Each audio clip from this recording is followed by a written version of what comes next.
सभी किसान भाइयों को नमस्कार। किसान भाइयों, मैं गुरबाज सिंह विर्क, डिस्ट्रिक्ट करनाल, हरियाणा से अपने यूट्यूब चैनल किसान वीर पर आप सभी का हार्दिक अभिनंदन करता हूं। आज 8 नवंबर सन 2024 है। गेहूं की जिस उन्नत किस्म की हम बिजाई कर रहे हैं वो संस्थान से लिया 4 एकड़ का बीज हमने भारतीय गेहूं एवं जो अनुसंधान संस्थान से लिया है 4 एकड़ का। जो वैरायटी है वो सन 2023 में रिलीज होती है और DBW 372 का हम बीज उत्पादन कर रहे हैं जो संस्थान से बीज लिया गया है। गुणवत्ता और आनुवंशिक शुद्धता हमारी प्राथमिकता रही है। उस प्राथमिकता की परंपरा को आगे बढ़ाते हुए ये DBW 372 संस्थान से लिया गया बीज के साथ हम बीज उत्पादन करके किसानों में वितरण के लिए उपलब्ध रहेगी। किसान भाइयों, पिछले साल ये हमारे पास वैरायटी 6.5 एकड़ में लगी हुई थी।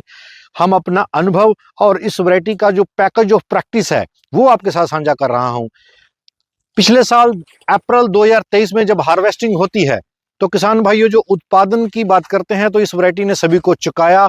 यह वैरायटी ट्रेंडिंग में रही। अब की बार अक्टूबर के महीने में किसानों की चाहत में रही। DBW 372 371 को पछाड़ती हुई यह वैरायटी अपनी लोकप्रियता के माध्यम से किसानों की दिलों में जगह बनाने में कामयाब रही है, क्योंकि इसमें ये वैरायटी गिरती नहीं है, कभी भी इसमें गिरावट नहीं आई है। पिछले साल हमने इसमें पानी दिया। पानी देने सिंचाई के 3 दिन के बाद करनाल में जोरदार बारिश का आगाज होता है, तेज हवा चलती है और इसी के साथ साथ ओलावृष्टि भी होती है। और इन तमाम चीजों के होने के बावजूद इस वैरायटी ने हमारे को 27 क्विंटल 18 किलो की औसतन उत्पादन 6.5 एकड़ का दिया है। मैं इसका पैकेज ऑफ प्रैक्टिस आपके साथ साझा कर रहा हूं। किसान भाइयों, इस किस्म की बिजाई 25 अक्टूबर से लेके 10 नवंबर के बीच में आप कर सकते हैं। कोशिश करें जब बिजाई कर रहे हैं तो बीज का जो टेबुकोनाजोल के साथ आपने सीड ट्रीटमेंट जरूर करना है। अगर दीमक की समस्या है तो आप क्लोरोपेरिफास 2 ml प्रति एकड़ बीज के साथ आप बीज को उपचारित कर सकते हैं। कोशिश करें अधिक उत्पादन लेने के लिए आप जीरो टिलेज को ही अपनाएं। सुपर सीडर का मुंह त्याग दें। किसान भाइयों, सुपर सीडर में जर्मिनेशन की समस्या रहती है। अगर आप सुपर सीडर के साथ बिजाई कर रहे हैं तो 40 किलो बीज पर्याप्त है, क्योंकि इस वैरायटी में फुटाव बहुत बड़े स्तर पर होता है।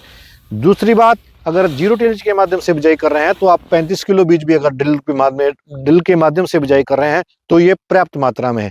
पैकेज ऑफ प्रैक्टिस DBW 372 जो यूनिवर्सिटी सिफारिश कर रही है उसको भी इंक्लूड कर रहा हूं और मैं अपना अनुभव भी आपके साथ साझा कर रहा हूं। 1.5 बैग के आसपास आपने DAP di ammonium phosphate drill के माध्यम से देनी है। और अगर किसान भाइयों के पास DAP नहीं है तो NPK 12-32-16 आपने जरूर देना है 2 बैग, ताकि इसका पर्याप्त भरपूर उत्पादन लिया जा सकते। ये जो ऐसी किस्म है जो 24 क्विंटल से लेके 30 क्विंटल तक का उत्पादन किसान भाइयों को दे सकती है। ये एक ऐसी किस्म है जिसमें किसान भाइयों को कोई भी जुए के ऊपर दाव नहीं खेलना पड़ेगा। कहने का भाव ये कि गिरती नहीं है, खड़ी होकर पकती है। फुटार बहुत ज्यादा करती है। फुटाव अधिक मात्रा में होने के कारण सूखा चारा बहुत अधिक मात्रा में हमें प्राप्त होता है। जो किसान भाई पशुपालन का काम करते हैं उनके लिए ये किस्म रामबाण से कम नहीं है। ये किस्म आने वाले अगले साल में भी ट्रेंडिंग और चाहत में रहेगी किसान भाइयों के लिए, क्योंकि इसमें कभी भी गिरावट दर्ज नहीं की गई है। किसान भाइयों, DBW 372 का हम 4 एकड़ में बीज उत्पादन कर रहे हैं।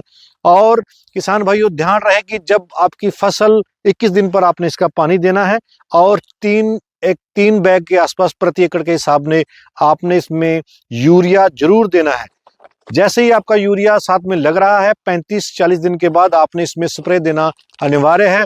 किसान भाई ध्यान दें, मैग्नीशियम 1 किलो और साथ में NPK 28-28-0 जो कि कोरोमंडल का आता है, आपके बाजार में उपलब्ध होगा, आपके शहर में उपलब्ध होगा।